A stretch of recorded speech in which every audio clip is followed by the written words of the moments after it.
Pengertian persepsi. Secara etimologis, persepsi atau dalam bahasa Inggris ialah perception, yang artinya menerima atau mengambil.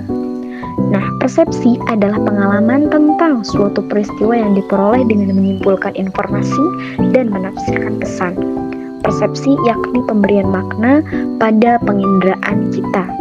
Sementara menurut Abdurrahman Saleh melalui bukunya yang bertajuk Psikologi, suatu pengantar dalam perspektif Islam, istilah persepsi biasanya digunakan untuk mengungkapkan tentang pengalaman terhadap suatu benda ataupun suatu kejadian yang dialami. Dan istilah-istilah tersebut, maka dapat kita simpulkan bahwa persepsi adalah suatu respon atau proses yang menggabungkan data dari panca indera kita. Persepsi juga memiliki hubungan erat dengan psikologi. Karena mengapa? Karena salah satu dari banyak proses kognitif yang dipelajari dalam bidang psikologi. Psikologi mempelajari bagaimana manusia mempersepsikan dan memahami dunia di sekitarnya, serta bagaimana persepsi tersebut mempengaruhi perilaku dan pengalaman individu. Nah, dalam psikologi, studi tentang persepsi ini membantu kita juga untuk memahami bagaimana manusia menginterpretasikan informasi dari panca indera mereka dan bagaimana interpretasi tersebut mempengaruhi cara mereka bertindak dan merespon lingkungan. Nah, persepsi juga memainkan peran penting dalam membentuk persepsi diri, persepsi orang lain, dan persepsi terhadap dunia sekitar. Dengan memahami proses persepsi, psikologi dapat mengeksplorasi berbagai aspek dalam psikologi kognitif, psikologi sosial, psikologi eksperimental, dan bidang-bidang lainnya yang terkait dengan cara manusia berinteraksi dengan dunia di sekitarnya. Jenis-jenis persepsi. Dedi Mulyana dalam buku Ilmu Komunikasi membagi persepsi menjadi dua, yaitu persepsi terhadap objek dan persepsi terhadap sosial. Tentunya persepsi terhadap manusia lebih sulit dan kompleks karena manusia bersifat dinamis dengan segala perbedaan karakternya. Yang pertama, persepsi objek. Persepsi objek sesuai namanya akan merespon melalui lambang-lambang fisik yang tak bergerak menanggapi sesuatu dari luar diri. Faktor yang mempengaruhi persepsi objek adalah yang pertama, latar belakang pengalaman, yang kedua, latar belakang budaya, yang ketiga, latar belakang psikologis, yang ketiga, latar belakang nilai, keyakinan, dan harapan. Yang kelima, kondisi faktual alat-alat pasca indera. Yang kedua yaitu persepsi sosial. Persepsi sosial akan merespon melalui lambang-lambang verbal dan non-verbal. Persepsi ini lebih efektif penyampaiannya, namun melibatkan banyak hal seperti perasaan, motif, harapan, dan sebagainya. Persepsi manusia atau sosial adalah proses menangkap arti kejadian-kejadian yang kita alami di lingkungan kita. Setiap orang memiliki gambaran berbeda-beda mengenai realitas di sekelilingnya.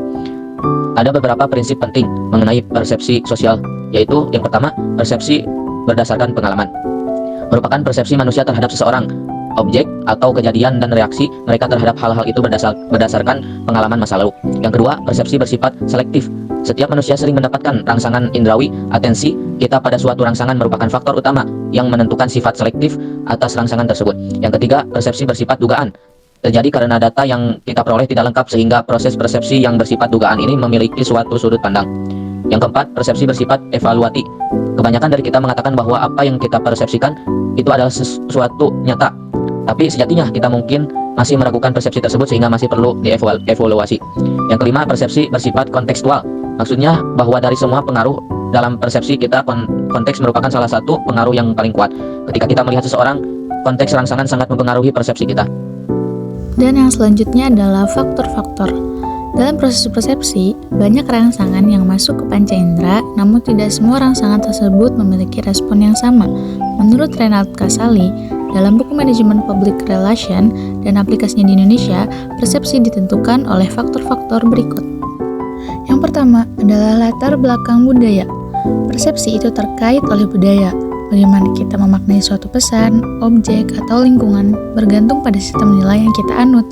Semakin besar perbedaan budaya antara dua orang, semakin besar pula perbedaan persepsinya.